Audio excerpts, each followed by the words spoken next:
con Ishkanik en el Sagbeh del conocimiento. Malakim, Bishabel Eshlaques. Buenos días, ¿cómo están amigos? Estamos aquí de nuevo en otro capítulo aprendiendo con tu amigo Iktan. ¿Saben en dónde nos encontramos? ¿No? Pues nos encontramos en la reserva de la biosfera de Siancán. ¿Ustedes sabían que en la biosfera de Siancán se encuentran muchos animales?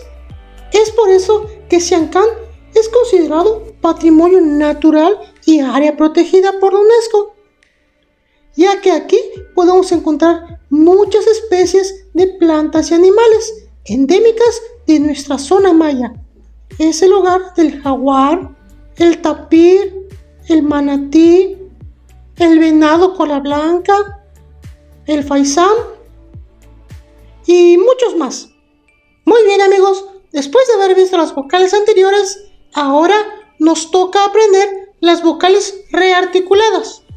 Ustedes saben que en la lengua maya estas vocales se les conoce como Yamtuktan Humilwohop.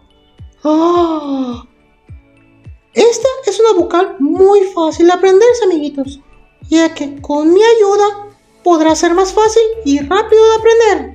¡Comencemos! Las vocales rearticuladas son aquellas que tienen una pausa a la mitad al momento de decirlas, o mejor dicho, una glotal en medio. La vocal rearticulada suena como si pausaras las letras, como se muestra ahora: a, e, i, o, u. Ahora repítelos después de mí: a, e, i,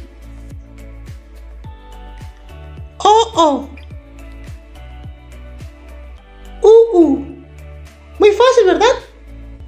A continuación veremos unos ejemplos que les pueden ser de mucha ayuda y así poder conocer nombres de objetos o cosas en la vida cotidiana que son muy fáciles de aprender. Jaas, plátano. ¡Qué rico! Keel, frío. Uy, hambre. Ya me dio hambre. Koosh, vamos. Buul, frijol. A mí me gusta el frijol. Espero que con estos ejemplos que pudieron observar les haya sido de mucha ayuda y así poder practicar con su familia y amigos. Bueno amigos, nos vemos muy pronto. Hasta la próxima. Con Ishkanik en el Sagbeh del conocimiento.